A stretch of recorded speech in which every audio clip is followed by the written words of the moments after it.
하나님은 질투 하나님이십니다. 하나님은 나 외에 다른 신을 섬기지 말라고 하셨습니다. 이런 하나님은 우리 성도를 사랑하기 때문입니다. 다른 신을 섬기는 종이 되어 고통을 당합니다. 그런데 예수를 믿고 구원받았다는 성도들과 직분을 받은 성도와 무당들을 찾아가는 자가 많습니다. 우리나라 사람들은 사모님의 신앙에 의하여 무속이 생활이 되어 있고 역술이 생활되어 있습니다. 그래서 연초가 되면 올해의 운세를 봐야 하고 매월 초하루가 되면 이달의 운세를 봐야 되고 그달 그날 오늘 운세를 봐야 직성이 풀리는 사람들이 많습니다. 차를 구입하여 무당을 불러 고사부터 지내고 이사를 가거나 결혼할 때 철학관을 찾아가 공합을 보고 날짜부터 잡는 사람이 수두룩합니다.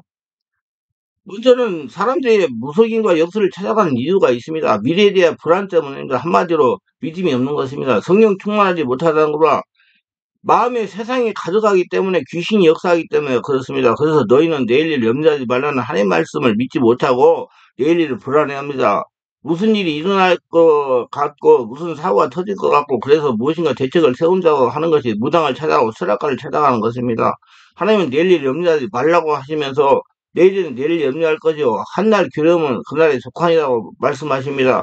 그래서 우리는 무당을 찾아가서 역술인을 찾아갈 필요가 없습니다. 가면 갔다 그러면 귀신이 접진돼가지고 고통을 당하게 돼 있습니다. 무술과 역술을 찾아간다고 하는 것은 그만큼 문제가 많다는 것입니다. 세상을 살아가기 어려워서 개인과 가정과 사업에 문제가 많습니다. 왜 문제가 많습니까? 근본이 해결되지 않았기 때문이다. 하나님 말씀대로 순종하지 않았기 때문입니다. 근본이란 성령으로 거듭나지 못했다는 겁니다.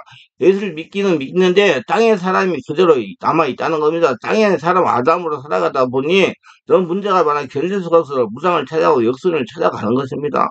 그럼 무슨 역선들이 문제를 해결할 수 있습니까? 결론을 말하자면 무당과 역술에는 인생 문제를 절대로 해결할 수 없습니다. 오히려 더 불안하고 더 관중한 뒷만 지게 됩니다. 들어서 그 안에 뭐 이상한 거 있다면 말만 해주니까 뭐가 있으면 뭐가 있어 말만 해결 안 하고 심지어는 무당과 역술에게 들었던 말 때문에 더 터져집니다. 매스컴에서 전하는 무속인들과 사기를 살펴봐야 사기당 무속인들이 사기치는 거. 효도하고 공갈을 한다는 겁니다. 3년 내에 당신이 남편이 중병에 걸리는 원수다. 미리 예방하기 위해 구술을 해야 된다. 이렇게 말을 하니 집에 들어가 누워서 잠을 자려고 해도 무당의 소리가 들린다는 겁니다. 그래서 또 다른 역술인가 무당을 찾아간다는 겁니다. 이러다가 무속과 역술에 중독이 걸립니다. 찾아가자면 불안해서 견디질 못합니다. 귀신이 데리고 다니는 거예요, 이제. 무당 귀신, 역술 귀신이 붙어가지고. 그래서 또 돈을 들고 찾아갑니다. 제가 25년 동안 치유사다가 만난 어느 교회 어떤 집사님은 예수를 믿기에 무속과 역술 중독에 걸렸습니다. 하루에 20군데를 넘게 무당집과 철학관을 들어갔다고 합니다. 시장 가다가도 무당집에 들어가고 금방 무당집에 나왔음에도 불구하고 조금만 화려하게 보이는 무당집이나 철학관 간판이 보이면 또 들어간다는 겁니다. 마음이 무당과 역술의 영역에 귀신에게 장악되고 중독되기 때문에 들어가지 않을 수가 없는 것입니다. 그래서 하루 20군데를 돌아다녔다는 겁니다.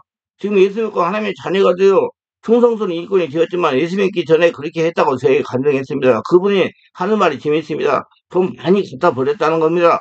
한 주에 2만 원씩만 줘도 20군데 40만 원이 들어간 겁니다. 근데 하나도 아까운 줄 몰랐다는 겁니다. 이게 바로 무속과 역술 중독에 걸린 결과입니다. 귀신에게 잡힌 결과입니다. 이렇게 해서 1년에 무속인과 역순에 갖다 주는 돈만 해도 우리나라 전체적으로 3조 원이 넘는다는 통계 결과가 나왔습니다. 무지무지합니다. 무속 중독에 걸리면 나중에는 영적 정신적 문제까지 옵니다. 불길한 생각에 사로잡히기도 하고 귀신이 말을 하기도 하고 꿈에 무당이 나타나서 말을 하기도 하고 심지어 꿈에 어떤 도사가 나타나서 점을 쳐주기도 하고 그러다가 정신이 돌아버리는 경우를 보았습니다. 성령 안에서 충만받고 영을 열게 하는 심령을 갑자기 투시하게 보이면 무속영이 자리 잡고 있는 것이다. 무속옷을 입고 모자를 쓰고 있는 모습이 보이기도 합니다. 무속행이 전이되어 고통을 당하는 성도도 있습니다. KBS, ETV에서 전설의 고향에서 무당력을 맡은 아무개가 신내림과 비슷한 경험을 했다고 했습니다. 조 아무개는 2009년 7월 7일 방송하는 아가야 청산가자 편에서 포도간 무당으로 출연했습니다. 조 아무개는 원래 독실한 클체에서 무당 캐릭터를 맡고 적지 않은 고민을 했다고 합니다. 하지만 좋은 연기를 위해서 함경도 구슬하는 무당을 찾아가 굿과 칼춤을 배웠습니다. 자료탭을 부르며 공부를 한 덕분에 무당 선생으로 재능이 있다는 칭찬까지 들었으나 막상 촬영에 들어가면서 이상한 경험을 하게 되었다는 것입니다. 이 탤런트는 최근 제작 발표 칼춤을 추며 굿발을 펼치는 시대 갑자기 이유 없이 눈물이 쏟아졌다고 합니다. 나중에 알아내 자신이 올 때 모니터도 꺼졌다고 한다고 공개했습니다. 이만큼 무당 연기를 준비해서 사례에 갑자기 찌기 시작했습니다. 또한 캐스팅 외에 무속의 신앙인들이 꿈에 나오고 가위에 들리는 경험을 하기도 했습니다. 두 아무개는 무당 연기를 하면서 자신에게 이상한 일이 생기다 걱정이 되어 두 돌도 안 되는 아이와 원치 않은 별결을 하기도 했다고 합니다. 이와 같이 무당행은 전이가 됩니다. 침투를 해가지고 장악한다 이 말이요. 그러면 주의하지 않으면 안 됩니다. 여러분도 이와 같은 경험이 있다고 합니다는 빨리 성령 세례받고 충만받고 성령한테 회개하고 그때 들어오는 귀신을 쫓아내야 됩니다. 둘째는 무술과 역설인지 동일하게 사용되는 단어들이 있습니다. 사주입니다. 생년, 월, 일치 이 네 가지가 사주입니다. 무당 역술인들은 사주를 자료로 해서 점을 칩니다. 사실 무당들은 사주를 보면 물어보면 안 됩니다. 왜 귀신이 뭐 점을 치는 사람들이 사주를 물어볼 필요가 없는 것입니다. 근데 사주를 물어보는 무당들이 많습니다. 조금 이상하게 생각할 부분입니다. 무당도 귀신이 알려주는 것을 전폭적으로 믿지도 못하겠다는 것입니다. 그런 귀신의 말을 듣고 행동 옮기는 사람은 정말 귀신이 접신된 사람들입니다. 무성의 사례 앞에서 종이 되어 끌려다니는 것입니다. 팔자요. 연, 월, 일시 두 개의 팔자가 있어서 팔자라고 합니다. 좋은 팔자도 있고 나쁜 팔자도 있다는 겁니다. 이것이 사람이 평생 운수로 따라다닌다는 것입니다. 그래서 이 팔자를 바꿔주기 위해서 굿도 해줘야 되고 부적을 가지고 다녀야 된다고 말하면서 돈을 요구하는 무당과 역술인들이 많습니다. 그러나 예수를 믿으면 새 사람이 됩니다. 예수를 믿으면 자기 운명과 팔자와 관계없이 예수님의 팔자 따라 사는 겁니다. 고린도서 17절에 그런즉 누구든지 그들 안에 있으면 새로운 피조물이라 이전 것은 지나갔으니 보라 새 것이 되었다다 그랬어요. 이제 예수 믿으면 죽고 예수 지고 예수 찾아 예수님 인생을 살으니까 팔자와 관계가 없는 겁니다. 운수요. 숙명적으로 이미 정해져서 사람인 걸 어떻게 할 수 없는 기둥 화복을 말합니다. 예수를 믿으면 예수님의 사람으로 제모로 땅의 사람의 운수와는 관련 없는 사람이 됩니다. 운명, 사람이 다투는 화복과 기둥, 사람의 힘에 지배한다는 큰 힘을 말합니다. 그리고 한데 타고난 것을 말합니다. 근데 운명은 귀신이 주장하는 것이 아니라 하나님이 주장하시는 겁니다. 바르게 알아야 됩니다. 바르게 알고 있으면 하나님에게 소망을 두고 사는 사람이지만 이걸 모르고 귀신이 섬기니 오행을 믿으니 할 말이 없는 것입니다. 정말 한심한 사람들입니다. 한심하니 귀신에 속아서 고통당하면서 사는 겁니다. 궁합이요. 혼인할 때 신랑 신부의 사주를 오행에 맞춰서 잘 살 수 있는가 보는 것입니다. 또한 극과 극이 되는 것이 없는가 보고 어려움이 오면 잘 이길 수 있는가를 보기도 합니다. 무속인과 역술인의 차이점도 있습니다. 무속인들은 굿을 많이 하지만 역술인들은 굿을 하지 않습니다. 그 대신 부적을 많이 써줍니다. 그래서 도시 사람들의 70% 정도가 집에 부적을 가지고 있다는 설문조사의 결과도 나왔습니다. 그러나 부적을 붙여놓으면 귀신이 더 잘 들어옵니다. 제가 전도하면서 실제로 체험받으면 부적을 붙여놓고 귀신에 들어오시고 하는 표시기도 합니다. 제가 전도를 다니는데 부적을 붙여놓은 집에 들어가면 분명히 문제가 있었어요. 여러분도 전도 대상을 부적 붙여놓은 집을 하고 대상으로 하시길 바랍니다.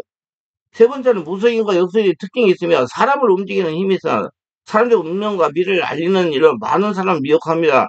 귀신 들린 사람들입니다. 개인의 자전거, 가정과 가족들은 늘 고통을 당합니다.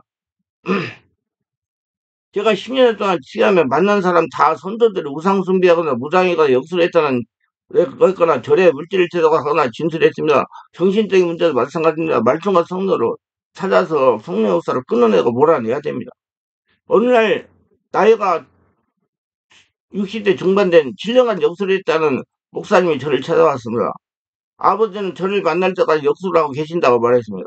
근데 30대 초반에 영적 세계를 알게 돼 역술을 포기하고 예수를 믿었다고 합니다. 예수를 믿고 은혜를 받아 신앙을 해가지고 저 인천에서 목회를 시작했다고 합니다. 그런데 젊은 나이에 역술을 했던 영향으로 성도들이 심령을 잃고 여기를 자리는 데 교회가 부흥을 했습니다. 그래서 교회를 건축하고 800년이나 되기까지 교회가 부흥했다고 합니다. 그런데 문제는 목사님이 그때까지 역술의 죄성의 두의 역사는 귀신을 쫓아내기 위한 영적인 활동을 전혀 하지 않았습니다. 방심했어요. 예수 믿으면 다 새 사람 됐다고 그러니까. 그 교단이 그래요, 원래. 목사님은 그냥 목사가 되어 목회를 하면 자동으로 역술했던 모든 죄에 사해지는 줄로 믿고 알고 있었다고 합니다. 그러면 제가 평상시에 항상 강조하는 거는 세상을 살아가다가 어느 계기에 통해서 예수를 믿었으면 믿기 전에 영적 문제를 해결한 적극적인 영적 조치를 해야 한다는 것입니다. 영적 조치란 이런 겁니다. 먼저 자신에게 영적 문제가 있다는 걸 인정해야 됩니다. 이 영적 문제는 성령 하나님이 해결할 수 있다는 걸 알고 성령 세례받고 충만받고 하나님을 믿는 겁니다. 그래서 본인이 마음을 열고 영적인 문제를 해결하려고 마음의 결단을 해야 됩니다. 영적 문제는 치유하려면 첫째 본인의 의지를 발동시켜야 됩니다. 의지란 본인의 영적 문제를 해결하겠다는 마음입니다. 그래야 본인의 의지를 발동하여 성문세를 받는 것이 제1 원리입니다. 그 다음에 말씀과 성령으로 내적 치유하는 것이 제2 원리요. 귀신을 쫓아내는 것이 제3입니다. 그래야 생각이 바뀌고 마음이 감동된 가운데 믿음이 생기고 본인 의지가 발동되어서 몸이 움직이게 되고 행동 옮겨지는 과정을 거쳐야 됩니다. 이 영적 원리는 모든 것이 적용됩니다. 근데 이 영적인 중요했던 목사님이 영적인 치유를 받지 않고 계속 묵회를 한 것입니다.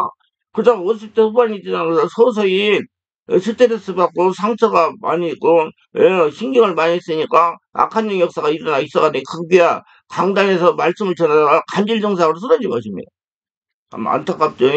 그런 모습을 본 성도들이 모두 교회를 떠나버렸습니다. 저는 목회를 할 수 없게 된 목사님은 교회를 매매하고 나서 신도시에 상가를 분양하여 목회를 다시 시작하려 했지만 이번에도 목사님의 영적인 문제로 인해서 성도가 모이지를 않게 되어 결국 목회를 포기했다고 하셨습니다.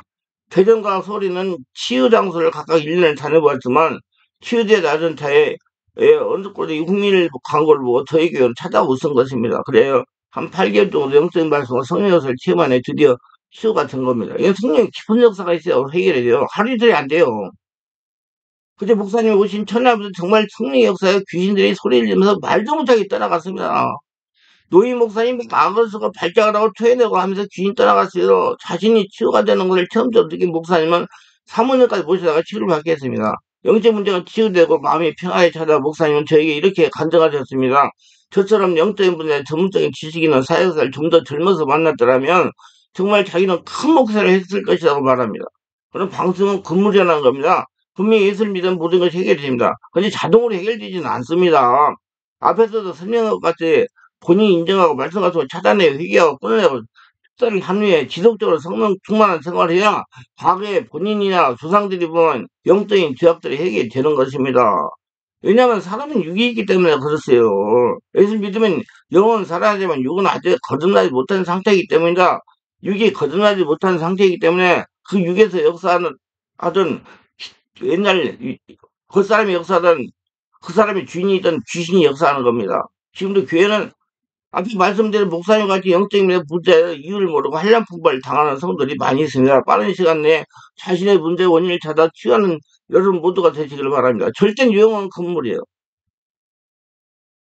이 왕이 다윗이 왕을 할 때 이스라엘 나라에 3년 기근이 찾아왔습니다. 3월 하 21장 1절 6절을 보세요.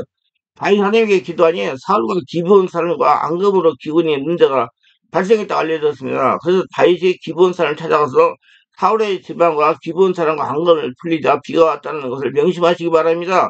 이는 그냥 예수님께 기도만 한다고 문제가 해결되지 않는다는 걸 직접적으로 보여준 결과입니다. 이와 같이 적극적인 방법으로 속히 해결하여 하나님의 축복을 거둬들이면서 사시기를 바랍니다. 무당과 역수님들의 자녀 중에서 교도소 가려는 사람들이 많습니다. 이건 제가 근거 없이 말하는 것이 아닙니다. 실제 사역하면서 무당과 역수님의 자녀를 만나봐서 모두 정상적인 정신적인 문제나 질병으로 고통을 당합니다. 흑암이 이상한 사고를 치고 음란, 비디오, 마약에 빠지는 자녀도 있습니다. 우울증과 정신병에 걸려서 집안의 소리를 고래야 지금 사는 자녀도 있습니다. 갑작스럽게 재앙이 옵니다. 한때는 돈을 벌 수도 있습니다. 근데 잘 나가다가 한순간에 망합니다. 아까 그 목사님 보세요. 몸이 아프기 시작하면서 되는 일이 없고 귀신도 잘 부리지 않고 그러면서 서서히 빚을 지다가 결국 폭삭 망하는 겁니다. 이게 또 육체의 중환질병에 걸려서 인생을 마감하게 됩니다. 중풍이나 정신질환, 암, 당뇨 등등으로 치매로 고통을 당하다가 세상을 떠나는 것이 보통입니다. 네 번째는 제가 전도하면서 한 가지 깨달은 것이 있습니다. 무성의 역선이 철저하게 귀신에게 속고 있다는 겁니다. 불쌍하다는 겁니다. 무성의 역선이 일찍 예수를 알고 영적인 세계를 알았으면 무성의 역수를 안 하게 되었을 겁니다. 그래서 무성인들이 하고 싶은 말이 있습니다. 귀신은 절대로 축복을 주지 못한다는 겁니다. 귀신은 인간의 생사업을 주장할 수 있는 능력이 없다는 겁니다. 귀신 섬기는 자는 자녀까지 저주와 재앙을 받는다는 겁니다. 인생 종말이 비참하다는 것을 말하고 싶습니다. 악하게 병들어 죽는다는 것입니다. 태조선전 귀신이 저주를 받는다는 것입니다. 역술인생 하고 싶은 말이 있으면 헛된 철학으로 이상한 지식으로 사람들 미혹하지 말라는 겁니다. 밥 먹고 살기 위해서 순진한 사람들을 속이지 말라는 겁니다. 교회에서 화요일마다 현장을 전도를 하는 교회 얘기입니다. 무당집에도 들어가고 철학관에 들어가서 복음을 전합니다. 사모와 어떤 집사님이 철학관을 정해놓고 계속 전도를 했습니다. 한 번 찾아가서 이야기를 하고 두 번 찾아가 이야기를 했습니다. 육수를 사람을 속이지 말라고 얘기했습니다. 그리고 예수 믿으면 모든 사주팔자 없는 해방된다고 말씀을 전했습니다. 정말 나쁜 것은 사실인데 사실하고 거짓말 하면서 돈을 받는 것으로 말을 했어요. 그랬더니 이 사람이 자기 손으로 간판을 내렸다고 합니다. 그러고는 저는 만나서 하는 말이 양심에 걸려서 더 이상 그 일을 할 수 없다는 것입니다. 그래서 제가 이제 뭘 해서 먹고 사실 겁니까? 라고 했더니 보험이라도 해서 입에 풀칠하면 해야 되겠다고 그렇게 대답했다고 합니다. 참 양심적인 역술이라는 생각이 들었어요. 근데 역술을 부모님이 막 아들이 자녀들이 정말 정신적인 문제로 고통당한 사람, 많은 청년들이 저한테 와서 상담하다 보면 아버지가 그런 거 하는 사람들이. 빨리 해결해야 됩니다. 지금 무속과 역술에 빠진 분들에게 하고 싶은 말이 있어요. 무당이나 역술이는 사람에게 답을 주지 못합니다. 정확하게 말하면 무속과 역술은 사람들이 나아가야 할 길도 모릅니다. 사람을 도울 수 있는 능력도 전혀 없는 사람이다. 오히려 거짓말로 사람을 속이겠다는 걸 알려서 속이지 말고 예수를 믿게 해야 됩니다. 경제적인 손실만 더 커진다는 걸 말해주고 싶어요.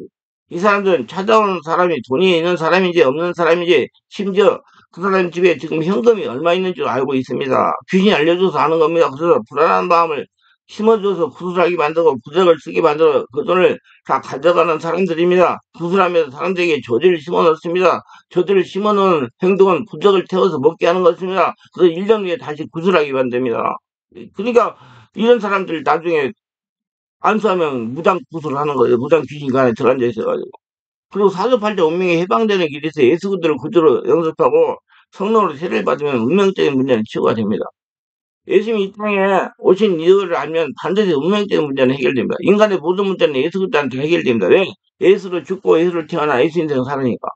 세상 그 누구도 인간의 문제를 해결해 줄 신이 없습니다. 이걸 알고 여기서 해방되어 버리면 무상과 역선을 찾아갈 이유가 하나도 없습니다. 두 번째 영적인 음란에서 해방받은 그 길이 바로 예수 그리스도입니다. 그러므로 사람이 어디에 속하느냐가 중요합니다. 나는 하나님의 자녀입니다. 우리가 하나님에게 속하면 사주팔자 운명에서 완전히 해방입니다. 로마서 8장 1절 그러므로 이제는 그리스도 안에서 있는 자들에게는 결코 정죄하면 이는 그리스도 예수 안에 있는 생명의 성령의 법이 죄와 사망에서 너를 해방했음이라.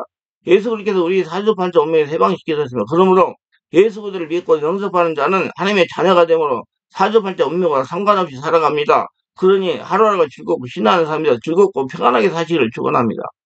그러나 사람들이 마귀 귀신에게 속했다면 결국 사주팔자 운명에 묶여 망합니다. 마귀가 우리를 종으로 만들어서 마음대로 끌고 다닙니다. 꼭 기억하세요. 좋은 사주 없으면 좋은 팔자도 없습니다. 똑같은 하늘 아시에 태어나도 사람에 따라서 다르게 삶을 삽니다. 정적 가운데 태어난 사람이 무슨 좋은 사주가 있겠습니까? 죄를 지으면 살아가는 사람이 무슨 좋은 팔자가 있겠습니까? 사단의 종류라면 사는 사람에게 무슨 좋은 사주가 있으면 팔자가 있겠습니까? 잠시는 좋을 수 있으나 결국 망하는 겁니다. 그래서 팔자 더럽다, 팔자 사납다, 팔자가 그러니 어떻게 하느냐 그런 말을 사용하는 겁니다. 그러나 예수는 참평하 예수를 명심하시기 바랍니다. 그러므로 선택이 중요합니다. 내가 예수 믿고 성령을 인치신다가 하나님 마음에 속하면 모든 사체와 운명에서 해방됩니다.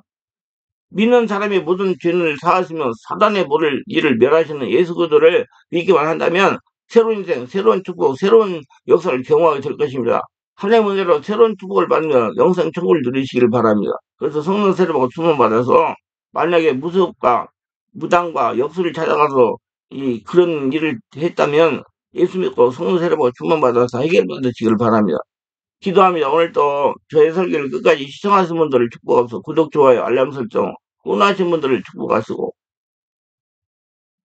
성령으로 세례받고 충만받아 무당과 역술이 찾아가서 받은 죄를 다 성령 역사로 다 끊어내고 몰아내고 귀신 쫓아하고 평안한 삶을 살으며 하나님을 거둬들이는 자가 다 되게 하소서 예수님의 이름으로 기도합니다. 아멘.